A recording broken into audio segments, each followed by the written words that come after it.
কিশোরগঞ্জের ভৈরবে প্রতিদিনই ডেঙ্গু রোগীর সংখ্যা বাড়ছে, মানুষের মধ্যে আতঙ্ক ছড়াচ্ছে। তবে জেলা স্বাস্থ্য বিভাগ বলছে, ডেঙ্গু নিয়ন্ত্রণে আতঙ্কিত না হয়ে সচেতন হওয়া প্রয়োজন। এডিস মশার বংশবিস্তার রোধে সবার বাসাবাড়ি ও আশপাশ পরিষ্কার রাখতে হবে। কিশোরগঞ্জের ভৈরবে ডেঙ্গু আক্রান্তের সংখ্যা অনেকটা লাফিয়ে লাফিয়ে বাড়ছে। এতে উপজেলা স্বাস্থ্য কমপ্লেক্সে অসুস্থ হয়ে চিকিৎসা নিচ্ছেন রেকর্ড সংখ্যক রোগী। এলাকাবাসী বলছেন, এডিস মশা প্রতিরোধে কার্যকর ব্যবস্থা না থাকায় সরকারি হাসপাতালগুলোতে ভর্তি হচ্ছে নতুন রোগী। শহর থেকে গ্রাম সবখানেই বাড়ছে আতঙ্ক।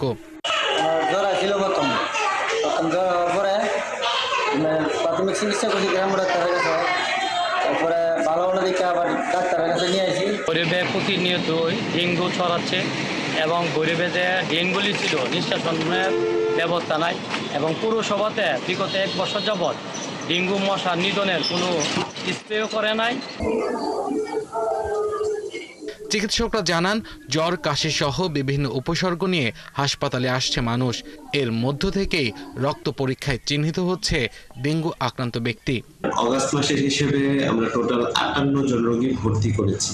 আমরা কিন্তু কেবলমাত্র যারা একটু সিরিয়াস কন্ডিশন হয় কিংবা কোমরবিডিটি থাকে তাদেরকেই ভর্তি করে থাকি, আর বাকিদেরকে কিন্তু আমরা বাড়িতেই চিকিৎসা দিয়ে থাকি। উপজেলা নির্বাহী কর্মকর্তা জানান, ডেঙ্গুর জীবাণুবাহী এডিস মশা বিভিন্ন গ্রামাঞ্চলেও ছড়িয়ে পড়েছে। তবে এ নিয়ে আতঙ্কিত না হয়ে ডেঙ্গু প্রতিরোধে ব্যবস্থা গড়ে তোলা জরুরি। আমরা প্রত্যেক ওয়ার্ড ভিত্তিক ভৈরব পৌরসভার আয়োজনে সেখানকার যে কমিটি আছে তার মাধ্যমে আমরা জনগণকে সম্পৃক্ত করে জনসচেতনতামূলক যে ক্যাম্পেইন, সেই ক্যাম্পেইন আমরা পরিচালনা করছি। আগস্ট মাসে উপজেলা স্বাস্থ্য কমপ্লেক্সে ভর্তি থেকে চিকিৎসা নিয়েছেন 62 জন।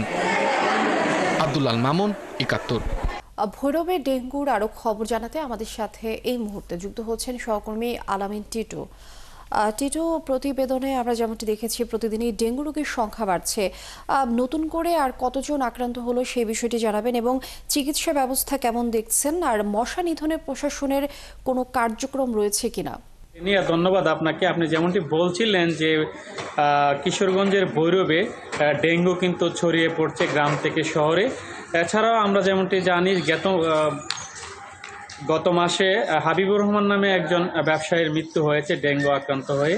এছাড়াও কিন্তু আমরা যেমনটি জানি যে ভৈরব উপজেলা স্বাস্থ্য কমপ্লেক্স শহরের বিভিন্ন হাসপাতালগুলোতে কিন্তু প্রতিদিনই ডেঙ্গু আক্রান্ত সংখ্যা বাড়ছে। গড়ে আমরা যেমনটি জানতে পেরেছি যে 1/2 রোগী কিন্তু শনাক্ত হচ্ছে এই ভৈরবে। এছাড়াও আমরা যেমনটি জানি যে উপজেলা স্বাস্থ্য কমপ্লেক্সে কিন্তু গেল মাসে 1/2 অর্থাৎ 62 জনের মতো রোগী তারা ভর্তি ছিলেন, তারা চিকিৎসা নিয়েছেন। এছাড়াও আমরা উপজেলা স্বাস্থ্য কমপ্লেক্সের টিএইচওর সঙ্গে কথা বলে যেমনটি জানতে পেরেছি, তিনি যেমনটি বলছেন যে হাসপাতালের তুলনায় কিন্তু অধিকাংশ রোগী অর্থাৎ 2 থেকে 3 গুণ রোগী কিন্তু বাড়িতেই সেবা নিয়েছেন।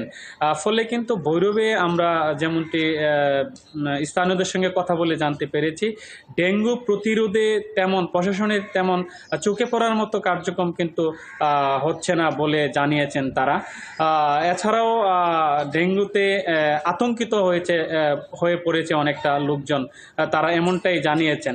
তবে প্রশাসনের পক্ষ থেকে যেমনটি বলছেন যে তারা কিন্তু প্রতিদিনই শহরের বিভিন্ন ওয়ার্ডে সচেতনমূলক কার্যক্রম সহ স্প্রে, ফগার মেশিনের মাধ্যমে স্প্রে করে যাচ্ছেন। তো প্রশাসনের পক্ষ থেকে বারবারই বলা হচ্ছে যে এ নিয়ে আতঙ্কিত না হয়ে সচেতন থাকার পরামর্শ দিয়েছেন তারা। এই ছিল ভৈরব থেকে আমার কাছে ডেঙ্গু পরিস্থিতির সর্বশেষ তথ্য। আলামিন, অনেক ধন্যবাদ আপনাকে। দর্শক, ভৈরবের ডেঙ্গুর খবরাখবর আমরা জানছিলাম সহকর্মী আলামিনের কাছ থেকে।